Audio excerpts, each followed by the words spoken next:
The sharp, ugly sound of tearing fabric cut straight through the quiet of the bridal suite. It was not a small sound. It was not a soft sound. It was the kind of sound that hits you in the chest before your brain has even had time to understand what it is. It was the sound of something being ruined on purpose. Nadia Cole froze where she stood in the center of the room, her wedding dress pooling softly around her feet, and every single part of her went completely still. Because the two women standing in front of her, the sisters of the man she was about to marry in less than 2 hours, had just picked up a pair of heavy silver shears and dragged them with full force straight through her wedding veil. They were smiling as they did it. They looked right at her while they did it, and they had absolutely no idea what they had just done to themselves. If you love stories about quiet, overlooked women who turn out to be far more powerful than anyone around them ever imagined, please hit that subscribe button right now and turn on your notifications so you never miss a single story from this channel. And before we dive into every beautiful and devastating detail of this story, drop a comment below and let us know where in the world you are watching from today. We would truly love to hear from you. Now, let us go all the way back to the very beginning, because to understand why what happened in that cathedral was so extraordinary, you need to understand exactly who Nadia Cole was. And you need to understand the veil. Nadia Cole was born in the city of Bath, in the southwest of England. Not in one of the beautiful Georgian townhouses that Bath is famous for. Not in any kind of wealth or privilege at all. She was born in a small, clean, ordinary brick terrace house on a quiet residential street. Her father, a man named Robert Cole, was a postman. He got up before dawn every single morning for 30 years, put on his uniform, and walked the same streets delivering other people's letters. He never complained about it once. He used to say that carrying people's news was an honorable thing to do with a life. Nadia adored him. Her mother, Patricia Cole, taught reading at the local primary school. She was patient and warm, and she had a particular gift for finding the right book for a child who did not yet know they loved reading. Between the two of them, Nadia grew up in a house that did not have much money but was full of stories, full of care, and full of the kind of steady, quiet love that you do not fully appreciate when you are in the middle of it, but that becomes the thing that holds you up for the rest of your life when things get difficult. From the time she could hold a needle, Nadia was different from other children her age. While her friends played outside in the streets or sat in front of the television, Nadia would find something old and damaged and sit with it at the kitchen table for hours. A scarf with a hole in it, a curtain with a torn edge, her grandmother's old tablecloth with a stain and a fraying corner. She would look at it the way most people look at a puzzle, with complete focus and a kind of quiet pleasure, and then she would pick up whatever she had available, a needle, some thread from her mother's sewing box, and she would fix it. Not just patch it. Fix it properly. Fix it so carefully that you often could not tell where the damage had been. Her mother noticed when Nadia was about 7. Her father noticed too. But neither of them fully understood what they were watching until Nadia was 12 years old, and a neighbor brought over an old lace tablecloth that had belonged to her grandmother and asked if Patricia knew anyone who could do anything with it. The lace was at least 100 years old, and it was damaged badly, yellowed and torn in several places, and the neighbor had given up hope of ever using it again, but could not bear to throw it away. Patricia smiled and said, "Let me ask my daughter." Nadia spent 3 weeks on that tablecloth. She worked on it every evening after school and every weekend morning. She researched the type of lace online and in books she borrowed from the library. She found the right kind of thread. She learned the pattern by studying the undamaged sections and replicated it in the damaged areas with extraordinary care. When she handed it back to the neighbor, the woman burst into tears on the doorstep. She kept saying, "It is exactly the same. It is exactly the same as it was." Nadia shook her head politely. It was actually better, technically, in the repaired sections. But she did not say so. By the time she was 16, the local museum had heard about her through the community and invited her in to take a look at several pieces in their collection that needed attention. She went in on a Saturday morning in her school uniform, and within 20 minutes the museum director, a kind and careful man named Mr. Foley who had worked in Heritage for over 40 years, was standing very still watching her work and thinking that he had never seen anything quite like this in a teenager. He called her mother afterward and told her quietly that Nadia had a gift. Not just a talent. A gift. The kind that only comes along once or twice in a generation. She went on to study textile conservation at university on a scholarship. She graduated at the top of her class by a significant margin. She wrote her dissertation on the restoration ethics of 18th century English ceremonial lace, and it was published in a heritage journal while she was still a student. She got a job at one of the most respected museums in London before she had even finished her final exams. She was 23 years old. She had a small flat. She had her work. She had her books. She had her tools. She had everything she needed, and she was completely and quietly content. That was who Nadia Cole was before Dominic Ashworth walked into her life. A woman who was exceptionally, extraordinarily good at one very specific and very important thing. A woman who knew exactly who she was and what her work meant. A woman who could hold a piece of history in her hands and understand it at a cellular level. And a woman who was about to have her heart broken in a way that would ultimately change everything. But here is the thing about Nadia Cole that you need to carry with you through everything that happens next.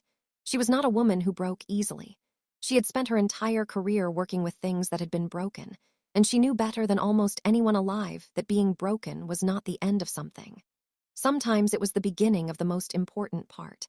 She had learned that from the fabric. She had learned it from every single piece of damaged, discarded, forgotten history she had ever picked up and held gently in her hands. And she was about to learn it about herself. Dominic Ashworth came from one of the oldest and wealthiest shipping families in England. The Ashworth name had been in the country's commercial history for 3 generations. His grandfather had built a shipping business from a single boat and a lot of determination into a company that now operated internationally and employed hundreds of people. His father had expanded it further. Dominic was being prepared his whole life to lead it next. He was tall, handsome in a clean, conventional way, and he had the particular charm that very wealthy men from very old families sometimes develop, the kind that feels genuinely warm because it has been practiced for so long it has become natural. He smiled easily. He remembered names. He asked follow-up questions. When Dominic Ashworth was paying attention to you, you felt it completely. He had come to Nadia's museum on a Thursday afternoon in November for a corporate visit. The Ashworth family company was making a significant donation to the museum's textile collection, and Dominic had come in person to formalize the details and take a tour. Nadia had been in the back restoration room, working on a damaged 18th century embroidered screen, when her colleague knocked on the glass and waved her out to meet the visitors. She had come out in her work clothes, a plain linen shirt and dark trousers, her hair pinned up messily with what turned out to be a conservation pencil rather than a hairpin, her hands cleaned but still faintly stained from the particular tinting work she had been doing. She had not thought about how she looked. She never did when she was in the middle of work. She stepped out into the gallery and looked up and found Dominic Ashworth looking back at her with an expression she did not quite know what to do with. He stayed 3 hours longer than the visit required. He asked her every single question he could think of about the restoration work. He was genuinely interested, or at least he seemed genuinely interested. And at 28 years old, Nadia was not yet experienced enough in the world of wealthy men to know the difference. He laughed at the right moments. He was curious about the right things. When he finally left, he asked her if he could call her. She said yes because something about him felt honest, and she was not wrong that he was charming. Only later that she understood charming and honest are not the same thing at all. For the first full year, Dominic was everything. He was attentive and thoughtful, and he made her feel, for the first time in her adult life, that someone outside of her work truly saw her. He took her to small, quiet restaurants she would have chosen herself. He drove her to the countryside on weekends, and they walked and talked for hours. He read articles about textile history because she mentioned them, and then asked her about them the following week. He shielded her carefully from the colder and more cutting parts of his social world, those glittering events full of people who looked her up and down, and found her lacking, and communicated it in that particular polished way that the very wealthy have of making you feel small without ever using a rude word. He would squeeze her hand under the table at those events and lean close and say quietly, "They do not matter." And she believed him. She believed him for a year. But as the engagement was announced and the wedding date was set, things began to shift in ways that were subtle at first, and then less subtle. Dominic started arriving slightly late to things. He started looking a little strained when his mother's circle made comments about Nadia's background or her profession, or the fact that she had come from nowhere, as they called it, meaning she had come from ordinary people who worked hard and did not have titles or trust funds. He did not defend her at these moments. He redirected the conversation. He smiled his easy smile and said something smooth and moved on. He never said, "Do not speak about her that way." He never said, "She is extraordinary and you should be honored to know her." He just moved on. Lady Eleanor Ashworth, Dominic's mother, had refused to attend the wedding entirely. She sent a card that said she wished them well and nothing more. The absence of warmth in that card was so complete it was almost impressive. Nadia had put the card in a drawer and not looked at it again. Victoria and Charlotte Ashworth, the two sisters, had been making their position clear for months. They were polished and perfectly mannered in public and absolutely merciless in private. They had a gift for the cruelty that does not leave marks, the kind that comes wrapped in a smile and a raised eyebrow and a comment about how sweet it must be that Nadia did not need to worry about keeping up with fashion because she spent all her time with old things anyway. Nadia had learned to smile back at them and say nothing. She had learned that the only currency they understood was power, and she did not have the kind they recognized yet. Now you need to understand the veil. Because the veil is the heart of this entire story. Without understanding the veil, you cannot understand why what happened in that cathedral shook the entire country. So let us slow down and go there properly. 4 years before the wedding day, Nadia had been contacted by a private estate dealer based in Brussels, Belgium. The dealer was a woman named Madame Roux, who had been sourcing antique textiles from private estates and family collections across continental Europe for 20 years. She had a reputation for finding things that other people had overlooked. She had heard about Nadia through the heritage community, and she reached out by email one Tuesday evening with a simple message. "I have something you should look at. Please call me," Nadia called the following morning. Madame Roux described what she had found in a private estate sale in rural Belgium. A piece of lace, she said. Very old. Late 18th century by the look of it. Incredible condition given the age. She had never seen anything quite like the pattern and the technique. She sent photographs within the hour. Nadia opened the email on her laptop at her desk in the museum, and when the photographs loaded, she sat back in her chair and she did not move for a full minute. Her heart was beating very fast, because she recognized it. Not the specific piece, she had never seen this specific piece, but she recognized the technique. She recognized the particular way the pattern was constructed, the specific way the thread had been laid, the particular intersection of Flemish and English lace traditions that produced this exact type of work. She had read about it. She had written about it in her dissertation. She had spent a full chapter of her academic work on this specific category of ceremonial lace, and she had never, in all of her research, been able to find a complete surviving example. She booked a flight to Brussels for the following Friday. She told her museum director she needed 2 days of personal leave. She flew out on her own money and took a train to the small town where Madame Roux operated her business, and she spent 2 full days in a back room with the veil under magnification and specialist lighting, examining every centimeter of it with the focused intensity that was the most natural thing in the world to her. On the second day, late in the afternoon, she found it. In the innermost border of the lace, so small and so perfectly integrated into the pattern that you would never see it unless you were looking for it at extremely high magnification, was a royal insignia. It was woven directly into the fabric, not added later, not stamped or printed, woven in at the time of creation, which meant it had been intended from the beginning. This piece had been made for the royal household. Nadia spent the next 2 years working in her own time, cross-referencing historical records, consulting with archivists, studying the patterns of royal textile commissions from the late 18th century, and piecing together what she could about where this veil had come from. The official royal records from that era were incomplete. Many had been lost or damaged over the centuries. What she could establish, with reasonable confidence, was that the veil had been commissioned around 1794 and had passed through private hands at some point during the upheaval and uncertainty of the Napoleonic period, when many valuable things moved quickly and quietly across borders.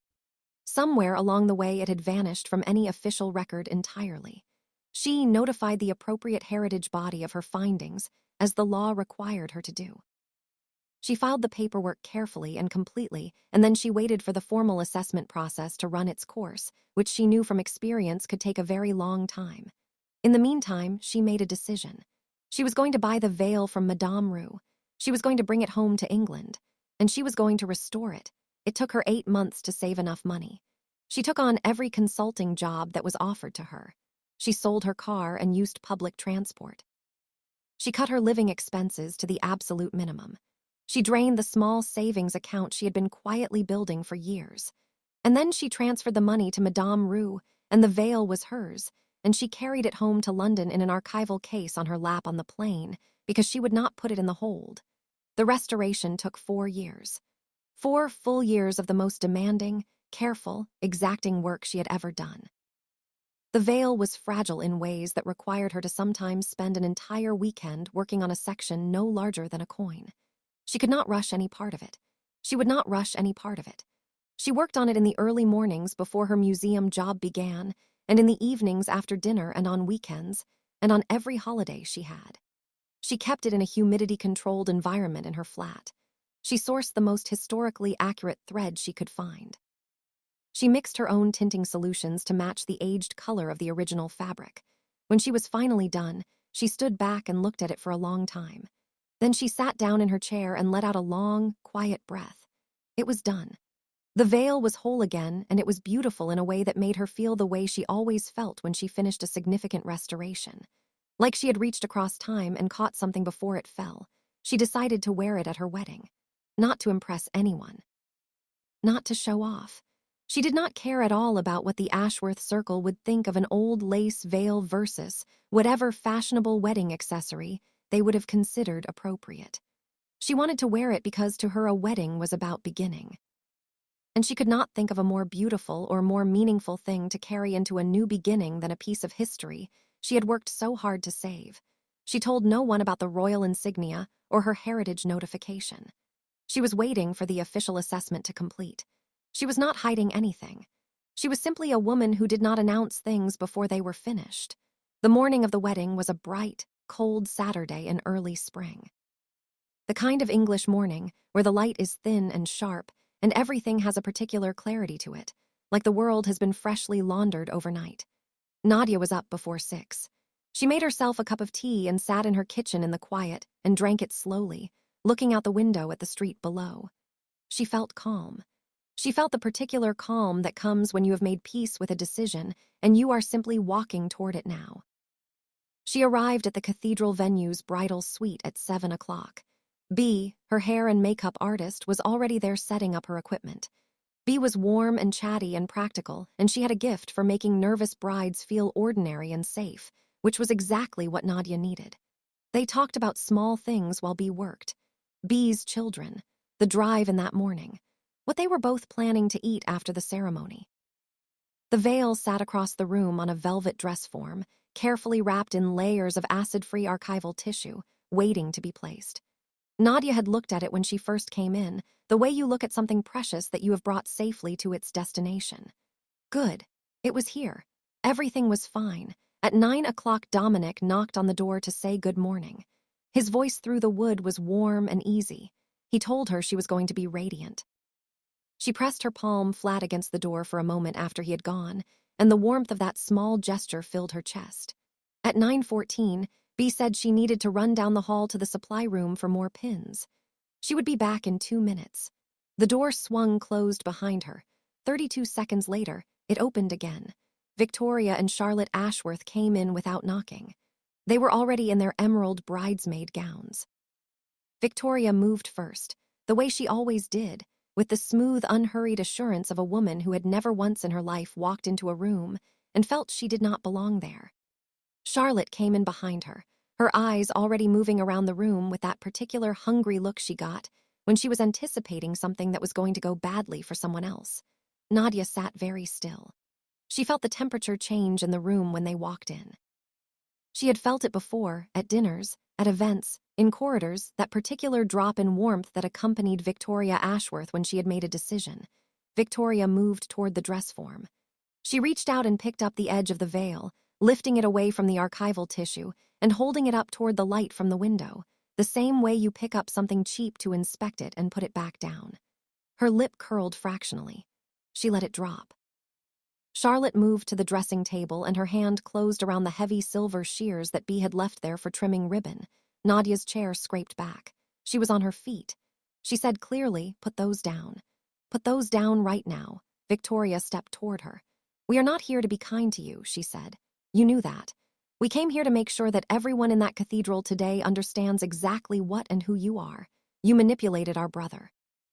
You attached yourself to his name because you have nothing of your own. You are a clerk from a brick house in Bath, and you are not going to walk down the aisle of St. George's Cathedral wearing anything that makes you look like anything other than exactly what you are." Nadia looked at her steadily. She said, "Get out of this room." Charlotte moved faster than Nadia could react. She grabbed a fistful of the 150-year-old silk tool and drove the heavy silver shears straight into the center of the veil and dragged them down with her full strength and weight. The sound was violent and wrong in the quiet room. Before Nadia could reach her, she drove the shears in again. And again. She shredded through the antique lace with the focused viciousness of a woman who had been waiting a long time to do this and was enjoying it. Victoria held Nadia's arm. Nadia was strong, but the shock had frozen part of her, the part that still could not believe this was happening, that human beings were doing this. The veil fell from the dress form in pieces. It lay scattered across the floor of the bridal suite, torn and shredded, 4 years of Nadia's most careful work destroyed in under 30 seconds. Charlotte stepped back. She looked at Nadia. She said, "You should have just bought something new from a shop." Like everyone else, Victoria released Nadia's arm. She smoothed her gown. She looked at the pieces on the floor and then she looked at Nadia, and the look on her face was not triumph exactly. It was something colder. The look of someone who has finished a task that needed doing. She turned and walked out of the room. Charlotte followed her. The door swung closed. Nadia stood absolutely still in the middle of the room for a moment. She looked at what was on the floor. 4 years of mornings and evenings and weekends. 4 years of saving and straining and focused love for a piece of history. And over the top of all of that, the particular cold grief that comes when someone destroys something not because they wanted it, but because they wanted to hurt you. And then a strange, quiet stillness settled over her. Not the stillness of a woman who had given up. The stillness of a woman who had just become very, very clear. Bea came back to the room 2 minutes later and found Nadia on her knees on the floor of the bridal suite, her hands moving carefully over the scattered pieces of the veil, examining each fragment. Bea stopped in the doorway. She looked at the floor. She looked at Nadia.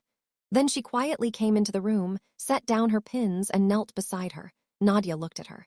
She was not crying. Her face was white and still, and her eyes were completely dry. She said, "Please take the archival box from the shelf behind you. Open it. Lay the acid-free tissue out on the table. Then help me gather every single piece of this veil. Every piece. Do not leave one fragment on the floor." Bea did exactly that. She did not ask questions. She did not say anything about calling the police or stopping the wedding or finding Dominic. She gathered pieces of torn antique lace with the care of someone who understood, just from watching Nadia, that every single one of them mattered. When every fragment had been carefully laid in the archival tissue, Nadia stood up. She went to the mirror. She pinned her hair herself using the pins Bea had brought. She smoothed her wedding dress. She looked at herself for a long moment with an expression that was unreadable except for one quality in her eyes, the complete absence of defeat. She took the largest, most intact torn piece of the veil, a section roughly the size of her palm with the original lace pattern still visible, and she pinned it gently into her hair. As a witness, as a reminder, as the quietest possible statement to herself that she knew what had been destroyed and she knew its value and no one was going to make her forget it. Then she picked up her bouquet. She walked to the cathedral. St. George's Cathedral was one of the most beautiful churches in the country.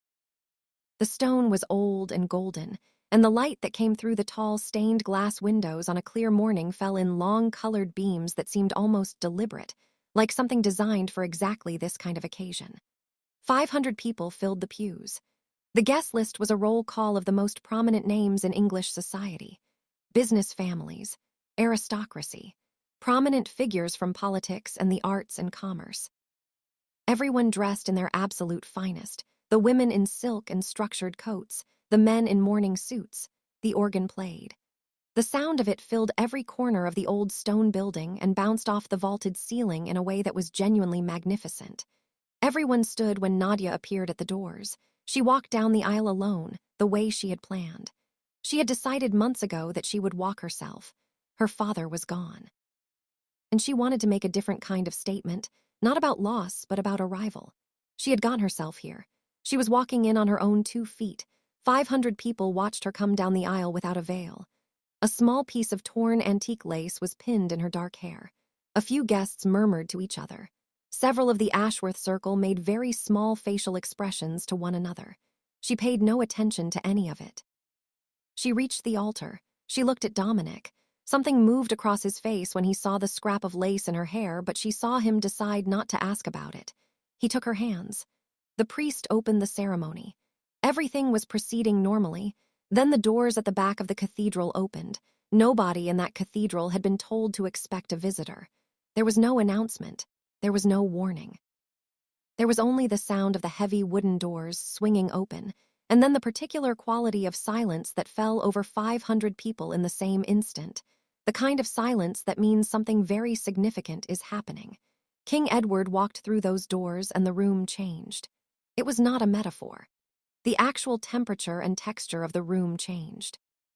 He was tall and broad-shouldered, and his posture alone communicated something that a person either has or does not have, an authority that is not performed but simply present, like a physical quality of the air around him. He wore a dark formal coat with the royal crest on the lapel. His expression was a mask of cold, complete, absolute authority. Men rose to their feet instinctively, the way people do in the presence of someone that their body recognizes as sovereign before their brain catches up. Women reached for each other. Even Lord Hartley in the front row, a man famous for his own composure, scrambled upright and dropped his head. The collective gasp of 500 people releasing their breath at the same moment was audible. King Edward did not pause. He did not acknowledge the bowing rows on either side of him. He did not look left or right. He walked in a straight, deliberate line down the center aisle toward the altar, his footsteps echoing against the stone floor with the particular sharpness of someone who walks without hesitation. And he did not stop until he was standing at the front of the cathedral looking directly at Nadia Cole. He looked at her for a moment. Then he looked at the torn piece of lace pinned in her hair. His jaw clenched. A single muscle moved in his cheek. And then he turned his head with the slow deliberateness of a man who is about to make something very clear, and his gaze swept the congregation until it came to rest directly on Victoria and Charlotte Ashworth in their emerald gowns. Both sisters had already gone completely white. They pressed back into the pew as if they were hoping the wood would absorb them. For 5 seconds, the cathedral was so silent you could hear the wax dripping from the altar candles. King Edward spoke in the kind of voice that does not need to raise itself to fill a large space. It simply fills it, the way cold water fills a glass, completely and without effort. He said, "This wedding is over. The Ashworth family is hereby ordered to vacate this cathedral immediately under the escort of my security." He paused. He looked at the groom. He looked at the sisters. His voice when he continued was lower and in some ways more frightening for being quieter. "You have destroyed a priceless artifact belonging to the crown. You will answer for it." The silence that followed was complete. Dominic Ashworth stood at the altar with his mouth fractionally open, utterly unable to process the magnitude of what was happening. His world, his name, his family's status, the entire architecture of his social position, was collapsing in front of 500 witnesses under the icy gaze of his sovereign. Victoria stood on shaking legs. "Your Majesty," she said. Her voice had lost every trace of its usual polished control. It was desperate and ragged. "We did not know. We thought it was just something she had bought, a cheap old piece of fabric. We thought she was trying to make herself look more important than she is. We would never have touched something belonging to the crown." King Edward turned his full attention to her. He took one slow, deliberate step forward. The look on his face was not anger exactly. It was something colder than anger. "Do not insult my intelligence," he said very quietly, "or yours." He turned back to Nadia. The hardened, furious lines of his face changed. What replaced them was not softness exactly, but something more significant than softness. It was recognition. It was the face of someone who is looking at a person they already know and respect deeply. "Miss Cole," he said. He said it the way a person says a name when they have known it for some time and have been waiting for the right moment to use it in the right context. He said, "I have studied your career for 3 years. Your published work on the restoration ethics of ceremonial lace is the most rigorous scholarship in the field.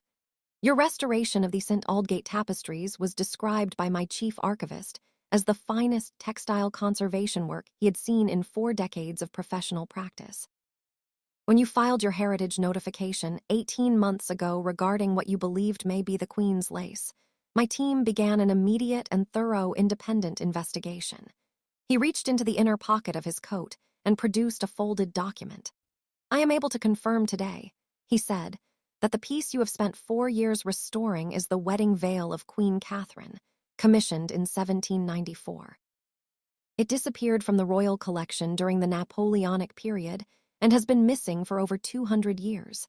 My archivists confirmed its identity and provenance 3 days ago through microscopic analysis, materials dating, and cross-reference with historical commission records. It is one of the most significant textile artifacts in British heritage history." He stopped. "Let it settle." "And you, Miss Cole," he said, "spent 4 years of your own life and your own savings finding it, restoring it with extraordinary skill, and keeping it safe.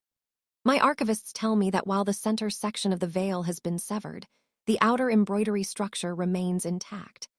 They also inform me that there is only one conservator in the world with both the knowledge of this specific technique and the skill level required to restore it a second time." He looked at her. "You," he said. "I came here today to offer you, in person, the position of Chief Royal Conservator, the most senior heritage conservation role in the country, with a full team, a purpose-built studio, and the complete resources of the Crown at your disposal." He paused one final time. "I did not expect to arrive and find the piece already destroyed." He looked back at Victoria and Charlotte. "That changes the nature of my visit considerably."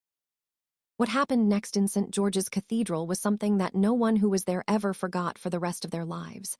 Dominic stepped forward from the altar, his hands raised in a helpless, pathetic gesture. "Your Majesty, please. Whatever the veil is worth," he said, "the Ashworth family will pay for it. Whatever amount is needed, we will write a check. Today, just please allow us to finish the ceremony quietly and we can sort out the details afterward." Nadia turned to look at the man she had almost married. She looked at him for a long moment. The sheer, breathtaking arrogance of the idea that money could simply be written down and the cruelty erased, that a check could replace 4 years of her life, and the destruction of a national treasure, and the deliberate, gleeful humiliation she had experienced in that bridal suite, turned something inside her completely and permanently to ice. She said, clearly and steadily, her voice carrying to every person in that cathedral without her raising it at all, "You cannot buy your way out of this, Dominic. This is not a bill that money pays. And there is no ceremony to finish." She said it without trembling. She said it without tears. She said it with the complete, quiet authority of a woman who knows exactly what she is worth and has decided that this conversation is over. King Edward moved to stand beside her. He offered her his arm. "Miss Cole," he said quietly, "I believe this venue is no longer suitable for your presence. Allow me to escort you out."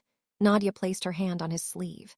Together, the conservator from Bath and the King of England walked slowly back down the center aisle of one of the most famous cathedrals in the country, past 500 silent, stunned, witnessing guests, leaving the Ashworth family behind them in the ruins of their own making. Behind them, the king's security officers moved quickly and professionally through the pews. 2 officers took hold of Victoria by the arms. She shrieked and twisted, and her emerald gown tore at the shoulder seam from the force of her own resistance. Charlotte did not resist. She folded forward onto the pew and sobbed in a way that was not dignified or composed, but completely raw and completely real, the sound of someone who has just understood the magnitude of what they have done. Dominic was removed from the altar by a 3rd officer who was very polite about it and completely immovable. Victoria Ashworth and Charlotte Ashworth were taken to Scotland Yard. They were not taken for questioning. They were arrested on charges related to the destruction of royal property and detained for formal processing. They were photographed at the desk. Their jewelry was itemized. Their emerald bridesmaid gowns did not look quite so elegant under the fluorescent lights of a police processing room. By that evening, the story was on every news channel and every front page in the country. By the next morning, it had crossed international borders and was being reported across Europe, the United States, and Australia. The king halts wedding over destruction of lost royal artifact. Two sisters arrested at altar. The conservator who found a 200-year-old royal treasure. The tabloids were barely able to contain themselves. The Ashworth Shipping Company's stock began to fall before the markets even opened the next morning, as investors looked at their positions and calculated the risk of being associated with a family that was now publicly synonymous with destroying crown property out of class snobbery. By the end of the week, the drop was significant enough to make the financial news. Lord Hartley issued a brief statement that morning canceling the corporate merger his firm had been finalizing with the Ashworth Company. His statement was 3 sentences long, and each one was precise and devastating. The legal proceedings against Victoria and Charlotte moved with the particular efficiency that tends to accompany cases in which the Crown itself is both the victim and the prosecutor. Their legal team was expensive and well-credentialed, and ultimately completely unable to argue against the physical evidence, the testimony of witnesses, and the personal account of the king. The judge was a careful woman who had presided over complex heritage cases before, and she took an unusually long time over her statement before delivering the sentence.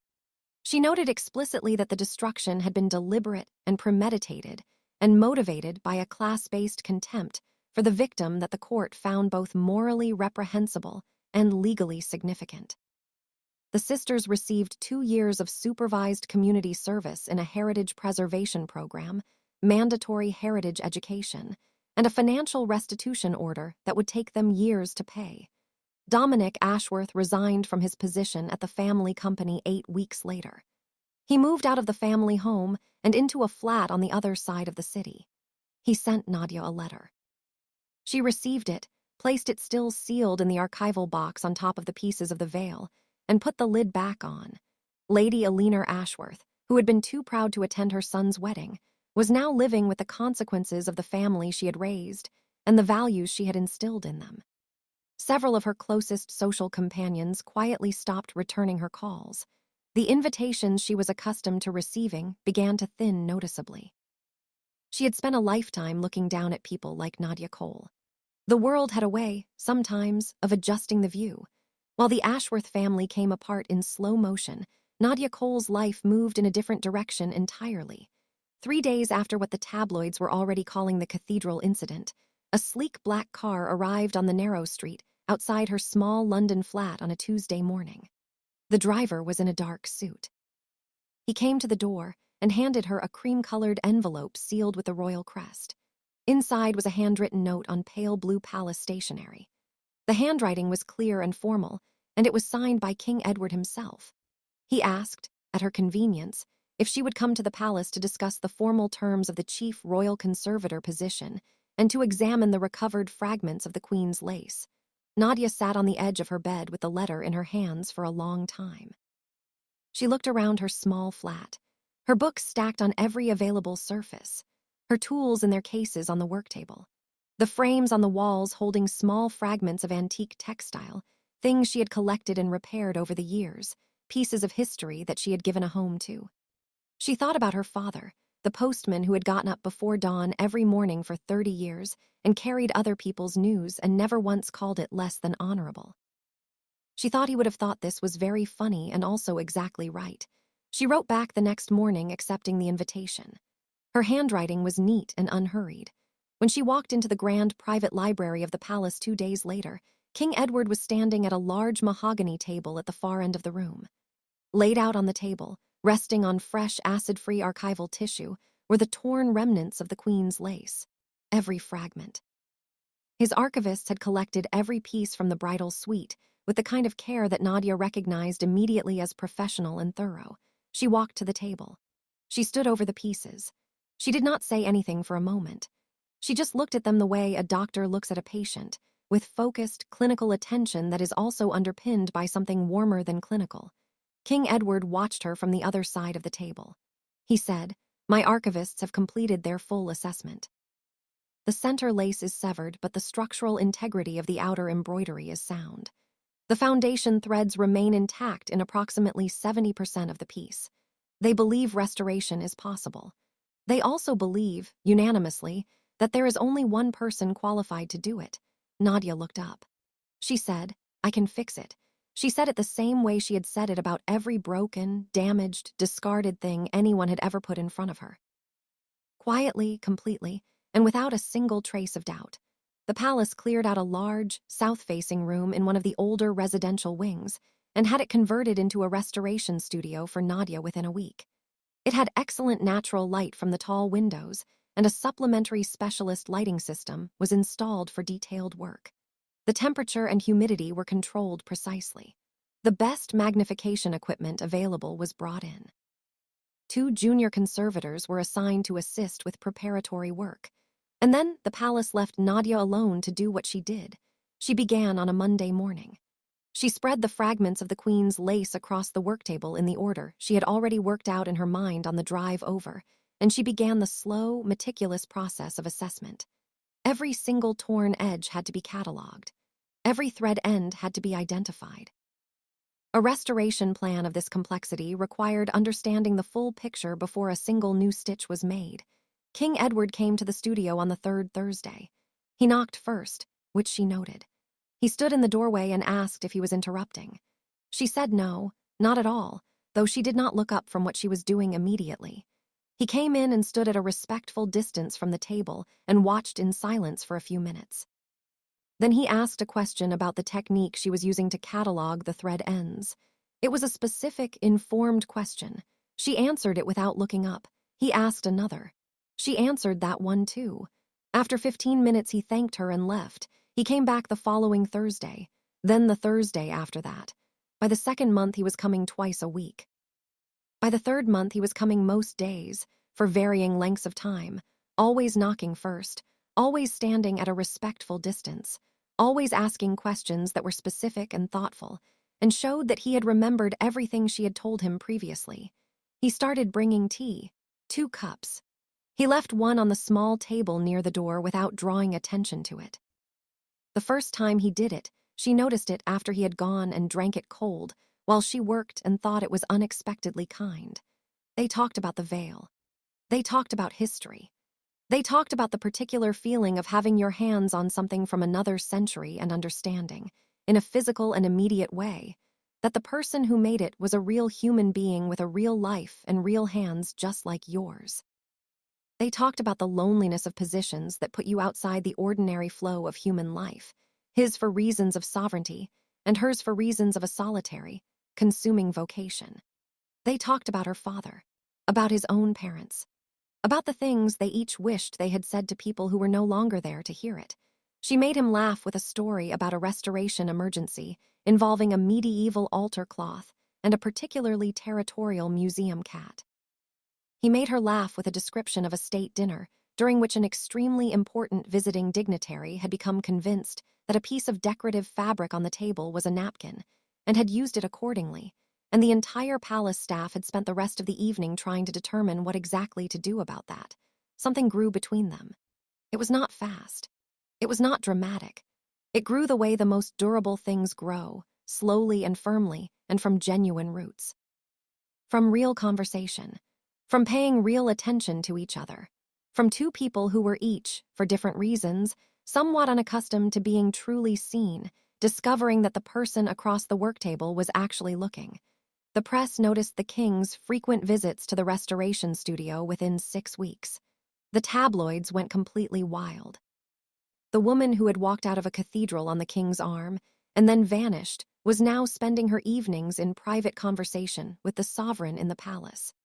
The speculation was constant and breathless, and wrong about almost every specific detail and entirely, completely right about the one thing that actually mattered. The socialites and society figures who had once whispered about Nadia's modest background were now desperately trying to engineer invitations to palace events through any connection they could find, hopping to get back into her good graces. Nadia did not notice. She was not interested. She had work to do and a person to get to know, and both of those things were more than sufficient. 9 months after she began, on a cold Tuesday morning in late winter, Nadia stood back from the work table and looked at what she had done. The studio was very quiet. Her two junior conservators sat at the secondary work table doing preparatory filing and cataloging, but even they had gone still over the last hour, sensing that something significant was approaching completion. The light from the tall south-facing windows was long and golden, the kind of winter afternoon light that softens everything it touches. Nadia had removed her magnification headset. She did not need it anymore. She was just looking. The queen's lace was whole. The golden thread she had sourced and mixed and worked with over the past 9 months had been used to repair every cut made by those silver shears. In the finished piece, the repaired sections did not look like damage. They looked like something intended. The golden threads radiated outward from the healed cuts in patterns that caught the light differently than the original ivory lace and created a new visual quality that was extraordinary. The veil looked like it had been kissed by fire and survived. It looked like a piece that bore the marks of its history and was more beautiful for it. One of the junior conservators, a young woman who had worked in silence for 9 months learning simply by watching, said very quietly from behind Nadia, "It is more beautiful than before it was damaged." Nadia nodded. She had known it would be. She had planned it that way from the very first week of the restoration, when she had sat with the fragments and understood that the cuts were too precise and too central to be hidden, and that the only honest thing to do with visible damage was to make it part of the story rather than a secret. The formal unveiling ceremony was held in the palace's grand exhibition hall 3 weeks later. The guest list was extraordinary. International royalty, celebrated historians, government officials, representatives from the most respected heritage institutions in the world, cultural figures whose presence signaled that this was not a minor occasion.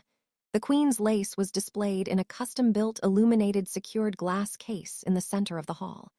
The lighting had been specified by Nadia herself to bring out the golden thread repairs without washing out the original ivory lace. She had spent an afternoon with the lighting technicians getting it right. They had not minded. They understood they were in the presence of someone who knew exactly what she was doing. When the case was unveiled, the assembled guests were quiet for a moment in the way that people are quiet when they encounter something genuinely beautiful and genuinely significant at the same time. Then the applause began, and it lasted for 2 full minutes without stopping. Nadia stood at the side of the room and watched the people watching the veil and felt something settle in her chest. Something that had been quietly unsettled for a long time. Not the wedding, not Dominic, not the sisters, not any of that specific recent ugliness. Something deeper and older. The particular quiet anxiety of a person who has given everything to their work and is not quite sure the world can see what it is worth. The world could see. It was seeing it right now. King Edward crossed the room to stand beside her. He did not look at the veil. He looked at her. "Nadia," he said. She turned. He said, "I want to ask you something, and I want you to know before I ask it that your position as chief royal conservator belongs to you permanently and without condition regardless of your answer. What I am about to ask you has nothing to do with your work and everything to do with who you are as a person." She waited. The room behind them was full of the sound of 200 people celebrating and the flash of approved cameras and the particular energy of a significant public occasion. In the corner where they were standing it was just the two of them and a question hanging in the air between them. He said, "I have spent 9 months in that studio watching you work and talking with you in the evenings, and I have been happier during those 9 months than I have been in more years than I want to count. I am not a man who says things that are not true. I am asking whether you would consider allowing me to continue to know you, not as your employer or your sovereign. As a man who would very much like to be part of your life." Nadia looked at him. She looked at him the way she looked at things she was assessing seriously, with full attention and no performance, and without hurrying. Then she said yes. The country found out about Nadia Cole and King Edward 6 months later when they appeared together at a public cultural ceremony, and he introduced her by name and stood beside her with the quiet, settled stillness of a man who is precisely where he wants to be. The press response was immediate and enormous. The public response was something different. They loved her. The public loved her in a way that surprised almost every commentator who had predicted that a woman of her background would face resistance. But she was a postman's daughter who had worked quietly and seriously her whole life to save pieces of history. She had found something extraordinary and spent years restoring it at her own expense. She had been publicly humiliated and had not collapsed and had not raged and had not performed her pain for anyone. She had simply continued. She had fixed the broken thing again. And somehow along the way, she had built a life more extraordinary than anything the people who had humiliated her could have imagined for themselves. Victoria and Charlotte Ashworth read about it in a local newspaper on a cold Thursday morning, while completing their court-mandated community service hours at a heritage preservation site in the north of England. They were wearing high-visibility vests and cataloging donated fabric samples under the supervision of a government heritage officer who had treated them with completely neutral professionalism every single day, which was in its own way the most quietly devastating thing of all. Nadia did not read the tabloid coverage of herself. She was too busy. There was always more work to do. There were always more pieces of history that needed careful hands and patient attention, and someone willing to take the time to understand them fully before attempting to fix them. That was who she had always been. A woman who fixed things that other people had given up on. And nothing that had happened, none of the cruelty, none of the humiliation, none of the deliberate destruction had changed that about her even slightly. It had not made her harder. It had not made her bitter. It had only confirmed, in the most public possible way, what she had already known quietly about herself for a long time. She was exactly enough. She had always been exactly enough. And the work she did with her hands would outlast every single person who had ever suggested otherwise. The Queen's lace hung in its illuminated case in the royal collection, brilliant with golden thread, whole and magnificent, and open to the public 6 days a week. Every person who stood before it and looked at the way the repaired sections caught the light differently from the original lace. Every person who wondered about the story behind those gold repairs was standing in front of proof of something that Nadia Cole had known since she was a little girl sitting at her mother's kitchen table with a damaged scarf and a needle. Some things look more beautiful for having been broken. Some things need to go through the hardest season of their existence before the world can fully see what they are made of. And some people are born specifically for the purpose of finding those things, holding them with care, and bringing them back. Nadia Cole was that kind of person. She always had been. And the golden thread running through the Queen's lace would be there long after all the cruelty and all the noise and all the small, mean acts of people who did not understand value. It would be there in the light, patient and permanent, saying so. Some things look more beautiful for having been broken. Some people are built to find them. And the world is very, very lucky for both of those facts. And that is the full story of Nadia Cole. If this story moved you, if you felt every single moment of what she went through, if you cheered out loud when the king walked through those cathedral doors, please give this video a thumbs up right now. It helps this channel more than you know, and it tells us that you want more stories just like this one. And if you are not yet subscribed to this channel, please hit that subscribe button and turn on your notifications so you never miss a single upcoming video. We have so many more stories of quiet, extraordinary women who refuse to be broken, and you are not going to want to miss a single one of them. Thank you so much for watching. We will see you in the next video.